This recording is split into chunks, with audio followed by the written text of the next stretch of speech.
नमस्कार विद्यार्थी मित्रों, जय राजेश्वर भगवान आप सभी को इस द्वितीय सत्र में हिंदी विषय में आपका सभी विद्यार्थी मित्रों का हार्दिक स्वागत है और सभी को मेरी तरफ से नए साल की हार्दिक शुभकामनाएं। जय राजेश्वर भगवान, जय राजा राम।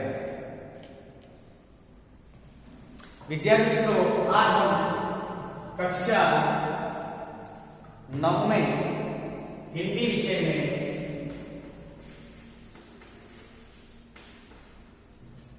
एक बहुत ही बढ़िया और उम्दा पाठ की चर्चा करने वाले हैं। पाठ नंबर 11। और विद्यार्थी मित्रों, आज के जमाने में कई यहां से वहां से यहां इधर उधर घूमते हैं, फिरते हैं, तो हम साधन का इस्तेमाल करते हैं। कोई बाइक पर जाता है, कोई गाड़ी में जाता है, कोई रेलवे में जाता है, कोई बाई प्लेन जाता है, कोई ऑटो रिक्शा में जाता है। लेकिन हमारा खुद का जो साधन होता है तो हमें कोई टेंशन नहीं होती है। लेकिन हम दूसरों के साधन में जब फिरने घूमने जाते हैं तो हमें टेंशन होती है कि गाड़ी वाला कैसा मिलेगा, कैसा होगा, उसका स्वभाव कैसा होगा, हमारे साथ वो कैसा वर्तन करेगा। तो ये सब चीजें हमारे मन में आती हैं और हमें कोई गाड़ी वाला या कोई ऐसी टैक्सी वाला हमें अच्छी तरह से घुमा कर लेकर आता है तो हमें अच्छा लगता है। मानो कि हम स्कूल में से ही प्रवास जाते हैं, पर्यटन को जाते हैं, पिकनिक को जाते हैं और हमें अच्छा ड्राइवर मिल जाता है तो हमें मजा आती है और हम बोलते हैं कि ड्राइवर साहब जो थे बहुत अच्छे थे।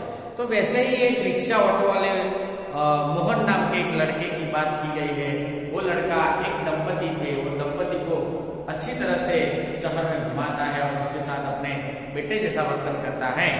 उस बात को यहाँ बहुत ही अच्छी तरह से समझाया गया है। तो वो पाठ को हम यहाँ पर पढ़ने वाले हैं, यात्रा के बारे में।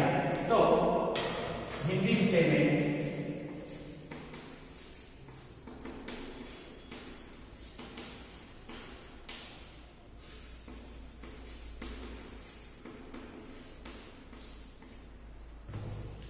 एक यात्रा यह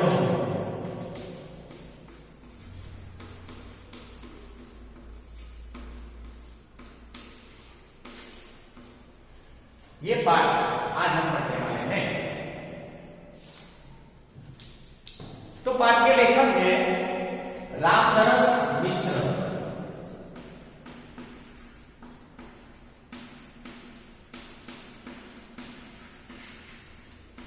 मिश्र जी ने इस पाठ को लिखा है। मैं बहुत यात्रा में हूं, यात्रा पर निकलते समय डर लगता है, पता नहीं कैसे कैसे लोगों से पाला पड़ेगा। सबसे बड़ी असमझता तो अनुभव होती है जब अंट शंट किराया मांगने वाले ऑटो रिक्शा वाले। नए शहर में कैसे लोग होंगे, कैसे मिलेंगे, यह चिंता भी बनी होती है। तो इस बार एक डॉक्टर से मिलने के लिए ग्वालियर जाना पड़ा। लेखक ने बताया कि डॉक्टर को मिलने के लिए हमें ग्वालियर जाना था। आपको याद रखना है कहां जाना था। ग्वालियर नाम का शहर है, वहां जाने वाले थे। पत्नी साथ थी इसलिए आसक्ति थी। स्टेशन पर उतरते ही ऑटो रिक्शा वाले पीछे पड़ गए। हम चुपचाप आगे बढ़ते रहे। नवयुवक ऑटो वाला साथ लग ही गया। हम कुछ बोले बिना ही वह आवाज दी, बाबूजी आप आखिर कहीं जाएंगे ही, आप ऑटो करेंगे ही तो मेरा ऑटो क्यों नहीं। उसकी जीत और आवाज कुछ ऐसा आकर्षण महसूस हुआ कि मैंने स्वीकृति दे दी। स्वीकृति यानी प्रस्तावना को हाँ कर दिया। वो जा रहे थे तब उनको एक मिला ऑटो रिक्शा वाला।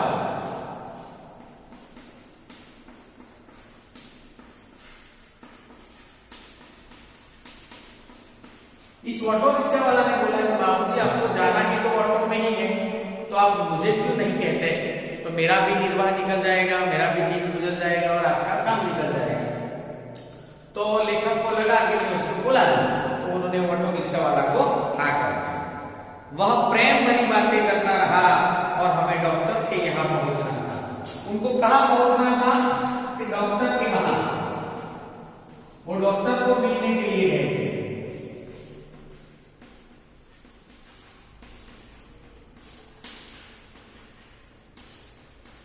डॉक्टर को मिलने के लिए गए थे। उसके द्वारा बताए वार्षिक पैसे देकर डॉक्टर के घर की कॉल बेल बजाई। ज्ञात हुआ कि डॉक्टर ने क्लिनिक बदल दी। उन्हें पता चला कि डॉक्टर ने जो दवाखाना उसका था हॉस्पिटल को बदल दी है। ऑटो वाला बिना हमारे कहे इंतजार कह रहा था, हमें नई जगह पर पहुंचा दिया। मैंने पूछा कितने पैसे दूं? बाबूजी जो इच्छा है दे दो। वैसे डॉक्टर के घर से यहाँ तक का किराया तो अतिरिक्त हो गया ना। किराया यानी पैसे। उन्होंने ऑटो वालों का इंतजार किया। समानार्थी शब्द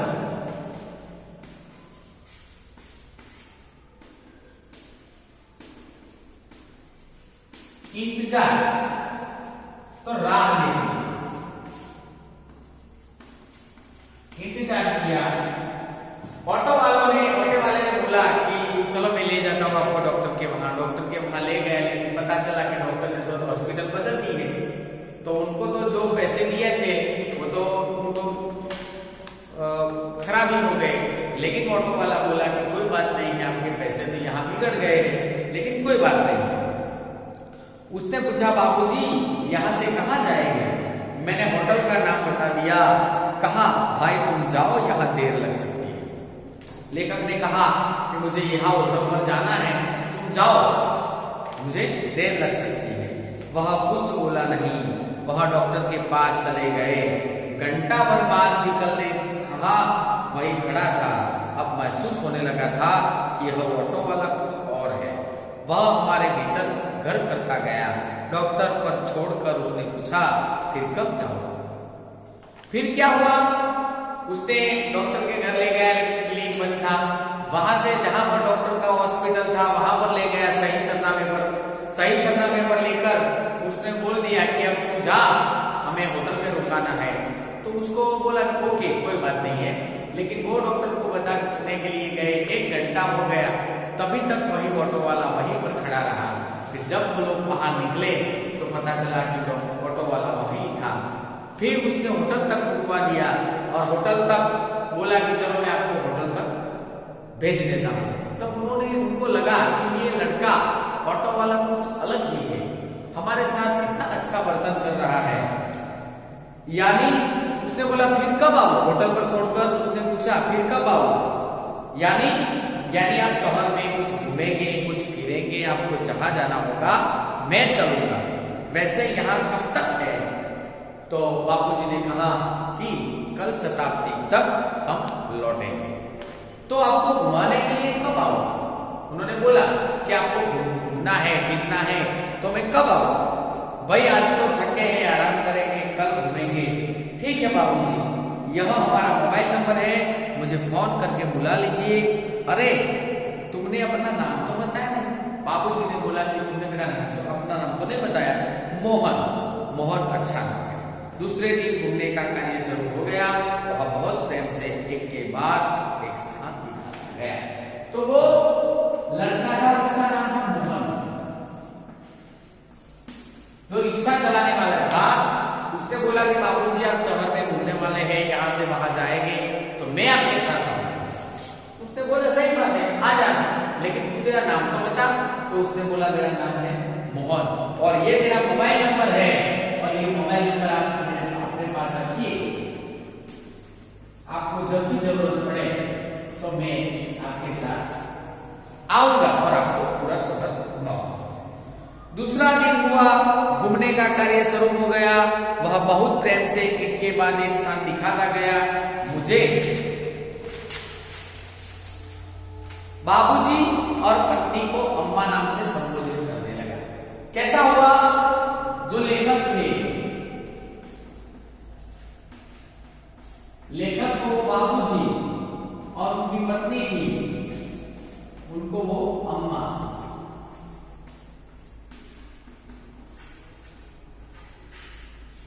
देखो कितनी अच्छी बात है। वो जो लड़का था, लेखक को बाबूजी बोलने लगा और पत्नी को अम्मा बोलने लगा। घूम कर होटल पर लौटे तो चाय खाने के लिए वह कमरे में बुला लिया। वह बहुत संकोच के साथ आया। चाय पान के साथ हमारी पारिवारिक वार्ता शुरू हुई। हो गई। पत्नी से पूछा, बेटे तुम ग्वालियर के हो? फिर क्या हुआ, वो पूरा शहर घूमे और अच्छी अच्छी जगह पर वो घूमने के लिए ले गया। फिर जब होटल पे लौटे तो होटल में चाय पानी के लिए वो उस रिक्शा वाले को बोला है कि आओ चाय पियो। फिर बातें बातें में हम परिवार के साथ परिवार की बातें पर चढ़ गए।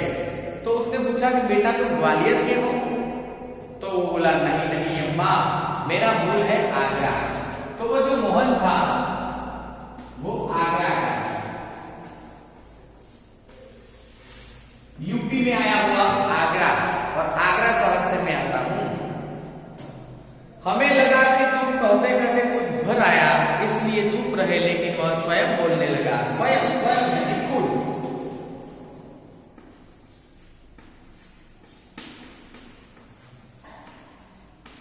जब वो लड़के को बोला गया कि आप आगरा से ग्वालियर से हो, तो उसने बोला नहीं मैं आगरा से हूं।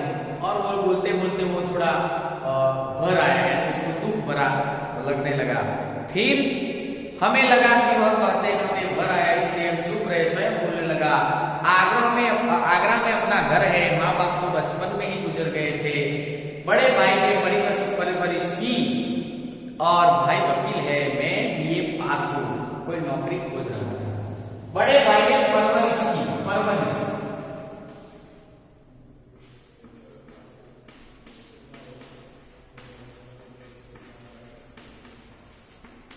उसने बोला कि मेरा बड़ा भाई था, उसने मेरी परवरिश की और मैं बड़ा हुआ और मैंने बीए तक अभ्यास किया। जो मोहन था उसका अभ्यास था बीए, यानी कि वो कॉलेज पास था। बीए तक मैंने अभ्यास किया। भाई वकील है, मैं बीए पास हूं, कोई नौकरी खोज रहा था कि एक चुप्पी सी सा गई। हमें लगा कि इसके साथ कोई अवांछित घटना घटी है। उसे छेड़ा नहीं, किंतु उसने फिर कहना शुरू कर दिया, मैं नौकरी की तलाश में इधर उधर भटक रहा था कि एक दिन भटक कर लौट रहा था कि रास्ते में एक परिचित लड़की मिल गई। बदहवास से इत्यादि हुई, बोली मोहन मुझे बचा लो। मोहन बोला क्यों, क्या हुआ? मेरे माँ बाप एक अधेड़ के साथ मुझे बेच रहे हैं, मैं कुएं में गिरकर जान दे दूंगी, लेकिन मैं उससे शादी नहीं करूंगा। कितना अविस्मरणीय घटना हो गई उसके साथ, मोहन के साथ। मोहन बोलने लगा कि जब मैं पढ़ाई छोड़ दी और फिर मैं धंधा या रोजगार की मैं तलाश कर रहा था, वहां पर एक रिक्शा मैं रिक्शा चलाकर गुजराने की बात कर रहा था। वहां पर एक लड़की थी और वो लड़की आई और वो लड़की ने मुझे कहा, परिचित लड़की थी, परिचित यानी उसके साथ उनको पहचान में थे। वो लड़की बोली कि मेरे माँ बाप मुझे अधेड़ व्यक्ति के साथ लगन करवा रहे थे, यानी एक जो जिसको हम जानते नहीं थे और एकदम पूरे 50 साल की उम्र जितनी होती है वैसे एक लड़के के साथ मेरी शादी करवा रही है, तो मैं मर जाऊंगी लेकिन उसके साथ शादी नहीं करूंगी। तो मैं असमंजस में पड़ गया, क्या करूं, कर भी क्या सकता हूं। मुझे लगा कि स्टेशन पर चलना चाहिए। वहां ले गया और थानेदार से हकीकत बयान की। वो लड़का, उसने जो लड़की मिली, लड़की ने वो बोला कि आदमी के साथ मेरा व्यवहार कर रहे हैं, तो उसने पुलिस स्टेशन पर थानेदार को मिलने का मन बनाया कि मैं स्टेशन पे जाऊंगा और थानेदार से मिल लूंगा। थानेदार से हकीकत बयान की। वे कुछ देर सोचते रहे कि क्या किया जा सकता है। थानेदार साहब बोले, इसकी FIR लिखकर इसके माँ बाप को हवालात में बंद कर देता, लेकिन फिलहाल चिंता इस लड़की की है कि आखिर इसके लिए क्या किया जाए। एक छोटी सी चुप्पी के बाद में एकाएक बोले, तुम्हारी शादी हो गई है? मैंने नमे सिर हिलाया, मैंने ना बोला। तो बोले, तुम इसके साथ शादी क्यों नहीं कर लेते? मैं तो इस आकस्मिक प्रस्ताव का चकरा गया, किंतु कुछ पल याद आ गया कि हम में बुराई क्या है। मैंने कहा, सर इससे तो पूछ लीजिए। थानेदार ने इससे पूछा तो स्वीकृति सूचक से हिला दिया, लेकिन मोहन क्या? बाबूजी यह भी भाभी अपनी बहन से शादी कराना चाहती रही थी। बात यह तो हो चुकी थी। फिर कितना बहुत ही अकल्पनीय घटना हो गई। वो लड़की आई और उसको बोली कि मुझे मेरे माँ बाप एक बुजुर्ग से शादी करवा रहे हैं। तो उसने बोला कि चलो मैं आपको थानेदार के पास ले जाता हूँ। लड़की को लेकर थानेदार के पास गया। थानेदार ने बोला कि मैं दारू तो इस अपने माँ बाप तेरे माँ बाप को यहाँ पर बंद कर दे सकता हूँ, लेकिन वैसा मुझे करना नहीं है। फिर उसने उस लड़के को बोला कि चलो तो ये लड़की आपके पास है तो एक काम करो, आप उससे शादी कर लो, क्यों नहीं करते, आपको वो अच्छी लगती है। तो उसने सिर को कुछ बोला नहीं। लड़की को पूछो, तो लड़की को पूछा गया। जब थानेदार ने पूछा तो लड़की बोलने लगी हाँ चलेगा। फिर थानेदार ने कहा कि आप दोनों शादी कर लो, लेकिन वो लड़का बोलने लगा कि नहीं, मैं शादी नहीं कर सकता, क्योंकि मेरा भाई है और जो मेरी भाभी है उसकी बहन के साथ मेरी शादी लगभग नक्की है, और मेरी भाभी उसकी बहन के साथ मेरी शादी करानी चाहती है। बाबूजी, मैंने सोचा भाभी जी की बहन से तो कोई भी अच्छा आदमी शादी कर लेगा, वहां कोई संकट नहीं है, लेकिन इस लड़की की तो जिंदगी खतरे में है। लड़की सुंदर भी है, परिचित भी है, सबसे अहम बात की यह संकट में है। इससे विवाह करना प्रतीक भी होगा और मानवीय भी, लेकिन क्या? हाँ, अब समस्या यह है कि विवाह एकदम न हो तो जाएगा। यदि लड़की घर गई फिर उसे बेच दिए जाने का संकट मैं साथ ले जाऊं तो भैया भाभी को नाराज हो जाएंगे। इसके माँ बाप मेरे ऊपर लड़की भगाने का केस कर देंगे। जब मैंने थानेदार की यह समस्या रखी तो वे बोले कुछ दिन के लिए इसे नारी निकेतन में रखवा देता हूँ। इसकी लड़की से माँ बाप के खिलाफ शिकायत लिखा कर देता हूँ। 15 दिन बाद उन्होंने मंदिर में उससे शादी की। बोलो कितने एक मानवीय लोग ईश्वरीय लगते हैं। तो ऐसी घटना से हमको देखने को मिलता है। थानेदार को लड़का ने बोला कि चलो मैं शादी तो कर देता हूँ, ये लड़की भी परिचित है, लड़की अच्छी है, सब अच्छा है, लेकिन मेरी भाभी नहीं मानेगी तो मेरा भाई मेरे पर डांट करेगा, तो लड़की के माँ बाप मुझे लड़की को भगाने का आरोप करेंगे, तो फिर सवाल जो थानेदार साहब था उन्होंने बोला कि आप एक काम करो, इस लड़की को मैं 15 दिन के लिए नारी निकेतन में भेज रहा हूँ। नारी जो जहाँ पर वो रहती है वहां पर मैं भेज देता हूँ, फिर 15 दिन के बाद आप शादी कर लेना। तो उसको 15 दिन के बाद वो शादी कर रहा है। मैंने कहा मोहन, ऐसे थानेदार कहाँ होते हैं? मुझे तो इस घटना पर विश्वास नहीं आ रहा, लगता है कोई कथा सुन रहा हूँ। लेखक ने जब मोहन की ये बातें सुनी तो लेखक की आंखें भी पानी से भर आ गई कि वैसे ऐसे थानेदार भी जाना नहीं होते।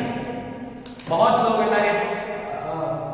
हाल के समय की बात करें तो ऐसे थानेदार नहीं मिलते, लेकिन आप बहुत भाग्यशाली है कि आपको ऐसे थानेदार मिले। आप सही कह रहे हैं बाबूजी, लेकिन यह थानेदार कवि भी है। कवि सम्मेलनों में कविताएं पढ़ता है और उसकी कविताएं मानवीय संवेदना से भरी होती है। हाँ, तब ठीक है भाई, हर क्षेत्र में कोई न कोई मसीहा दिखाई पड़ ही जाता है। हाँ, तब तक यह मेरे भाई भाभी मुझे खफा हो गए और हमें घर से निकाल दिया। एक तो मैंने उसकी साली से शादी नहीं की, दूसरे जिस लड़की से की वह दूसरी समाज की थी। लड़का बोल रहा था कि जब मैं उस लड़की को 15 दिन के बाद लेकर मेरे घर गया तो मेरे भाई भाभी ने मुझे घर से बाहर निकाल दिया। क्यों निकाल दिया? क्योंकि भाई अपनी साली से शादी करना चाहते थे मेरी। तो वो भाभी थी, वो उसकी बहन के साथ मेरी शादी करवाना चाहती थी, वो मैंने नहीं की। और फिर एक दूसरा भी मेरा पॉइंट ऐसा था कि मैंने जिस लड़की की शादी की थी वो हमारे समाज की नहीं थी, तो इसीलिए मेरे भाई भाभी ने मुझे छोड़ दिया, घर से निकाल दिया। तो तुम लोग ग्वालियर आ गए? हाँ बाबूजी, आगरा में हमारा निर्वाह कब कठिन हो गया था, तो आगरा से निकलकर ग्वालियर और फिर ग्वालियर में ऑटो रिक्शा लेकर घूमने लगे, अपना परिवार का चला गया। हाँ बाबूजी, आगरा में हमारा निवाह होना कठिन था।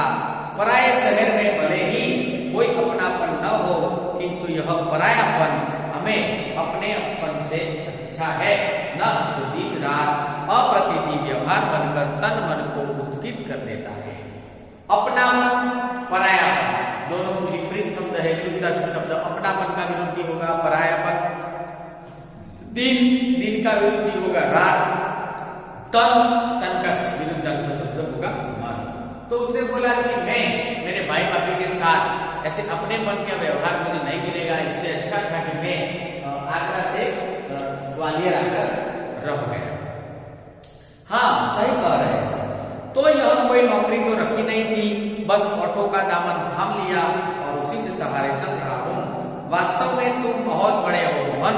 बड़े बड़े लोग तो नारी हित की बातें करते हैं, लेक्चर देते हैं, लेकिन तुमने जो कविताएं जो लोग लिखते हैं वो ऐसा करते नहीं है कि तू अपने व्यवहार से उतारते नहीं है, लेकिन तुमने जो बहुत सहज भाव से एक लड़की की दुर्दशाग्रस्त होने से बचा लिया। दुर्दशाग्रस्त,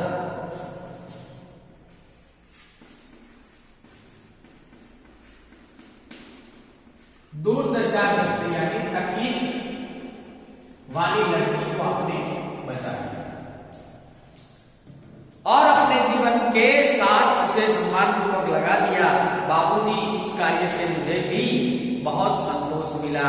मैंने तो एक बार उसका उद्धार किया, किंतु वह तो प्राय मुझे संकटों से उभारती रही है। मोहन की यह कहानी हम पर छा गई और हम हमारे मन की बड़ा हो गया। गाड़ी का समय हो रहा था, मोहन हमें लेकर स्टेशन पहुंच गया। उसमें 500 रुपए का नोट देने लगा और बोला, रहने दीजिए जी। जो लेखक थे उन्होंने 500 रुपए का नोट दिया कि ले, ये तू हमारे साथ 2-3 दिन के लिए चला है तो ये 500 रुपए तू रख ले और अपना जो भाड़ा होता है, अपना जो किराया होता है तू ले ले। उसने बोला, नहीं बाबूजी,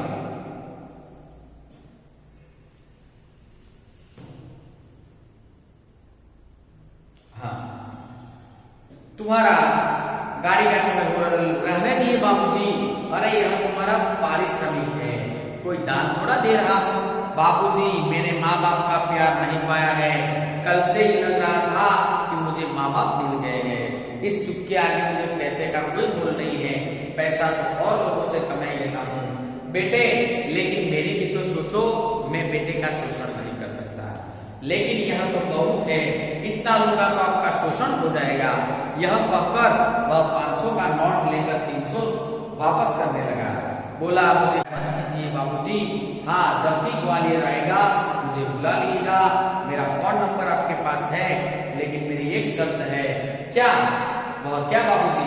ये 500 रुपये चुपचाप तुम्हें लेने पड़ेंगे। तुम्हें 300 रुपये अपनी जेब में रख लिए, जैसे कह रहा हो। यह कैसी शर्त आपने रख दी बाबूजी? कुछ क्षण बाद बोला, बाबूजी आपका फोन नंबर तो मेरे पास आ ही गया है, कभी कभी फोन करता रहूं। हाँ हाँ भाई, शौक से मुझे अच्छा लगा। क्या हुआ कि ये होटल में जब ये बातें बताई कि मेरे साथ ऐसा हुआ, मेरे भाई ने मुझे घर से निकाल दिया, मैं जब जन्मा तब से मुझे माँ बाप का प्यार नहीं मिला, लेकिन आप मुझे माँ बाप जैसे लग रहे थे, इसीलिए मैं आपके साथ घूम रहा था, आपको फिरा रहा था। फिर वो बाबूजी ने 500 रुपये दिए तो उसने बोला, नहीं, ये बहुत पैसे हैं, आपके साथ मैं शोषण नहीं कर सकता। एक काम करो, आप मुझे 200 रुपये दो, और 300 रुपये उसको रिटर्न कर दिए। बाबूजी बोले, आपने मुझे बाबूजी कहा तो तुम मेरे बेटा हुआ, और बेटा का पैसा मैं नहीं ले सकता। ऐसा बोलकर उन्होंने 300 रुपये उसके जेब में डाल दिए। वो बोलने लगा, बाबूजी ऐसा क्यों कर रहे हो? बाबूजी ने बोला कि नहीं, ये पैसे आप रख लो। और स्टेशन पर उनके पास साथ जो बात होती है, बहुत अच्छी तरह से एक दुख भरी घटना बन जाती है। फिर वो बोलता है, बाबूजी मेरा नंबर आपके पास है, कहीं भी समय आप ग्वालियर में आओ तो मुझे फोन करना, मैं तुरंत आपके साथ आऊंगा, और आपको जहां भी जाना होगा, जहां भी फिरना होगा, मैं करूंगा। हाँ हाँ भाई, शौक से, मुझे अच्छा लगेगा, लेकिन आपका नाम तो मुझे पूछा ही नहीं। मैं हूं सत्यकेतु और पत्नी है कामना। जो उनके लेखक थे, ये लेखक, उनका नाम था सत्यकेतु। जो घटना घटी है, और पत्नी थे, उनका नाम था कामना।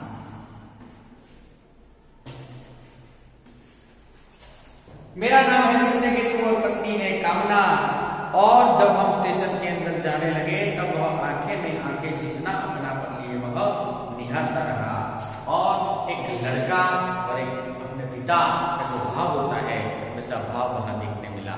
तो विद्यार्थी मित्रों, इस कहानी के द्वारा हमें एक प्रेम लागने वाले स्वभाव के बारे में हमें पता चलता है कि एक सामान्य ऑटो रिक्शा वाला एक किसी को जानता नहीं होता, वैसे जो जानता नहीं है वैसा इंसान उसके साथ इतना निकट आ जाता है और पारिवारिक संबंध हो जाता है।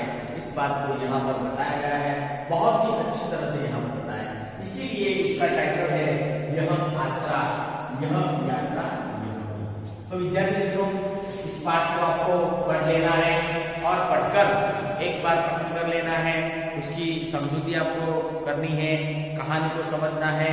मोहन, लेखक, सत्यकेतु, कामना, थानेदार, लड़की, ऑटो रिक्शा, डॉक्टर, ये सभी का जो मेल है उसमें एक कहानी छुपी है। उस कहानी को आपको याद करना है, याद रखना है। स्वाध्याय के प्रश्न लिखने हैं, समानार्थी, विरुद्धार्थी जो भी आए वो भी आपको लिखना है अपने नोटबुक में। मुहावरे हैं वो हम थोड़ी चर्चा करते हैं।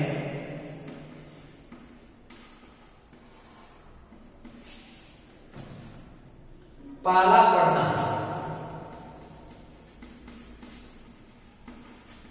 पाला पड़ना यानी एक संबंध बनना, एक संबंध जुड़ गया। पाला पड़ना यानी संबंध।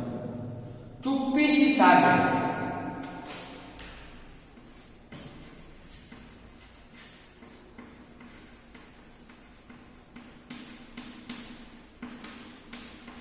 चुप्पी सी छा गई यानी शांति हो जाना।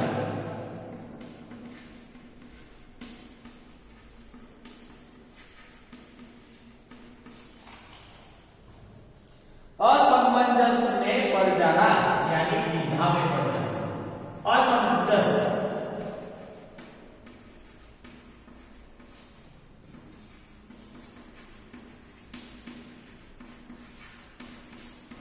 बहुत सारे विचार करने के लिए जुड़ जाना।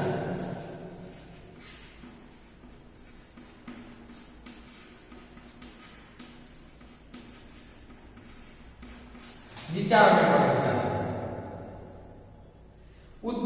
उद्विग्न करना यानी पीड़ा देना।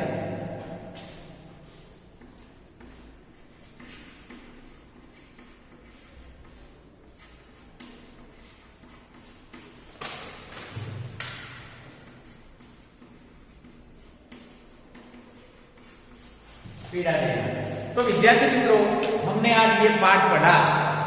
एक यात्रा यह भी रामदास मिश्र जी ने सत्यकेतु और कामना दोनों को भीतर में रखते हुए एक मोहन नाम का ऑटो रिक्शा वाला था, उसके साथ जो वर्तन हुआ और उनके साथ जो कार्य हुआ, जो घटना घटी, उसको यहाँ बताया है। बहुत अच्छी घटना है। इसके पाठ को आपको समझकर उसके स्वाध्याय के प्रश्नोत्तर आपको नोटबुक में लिखना है, स्वच्छ अक्षरों से लिखना है और प्रश्नों के जवाब और व्याकरण आपको याद रखना है। जय राजेश्वर भगवान, जय राधे।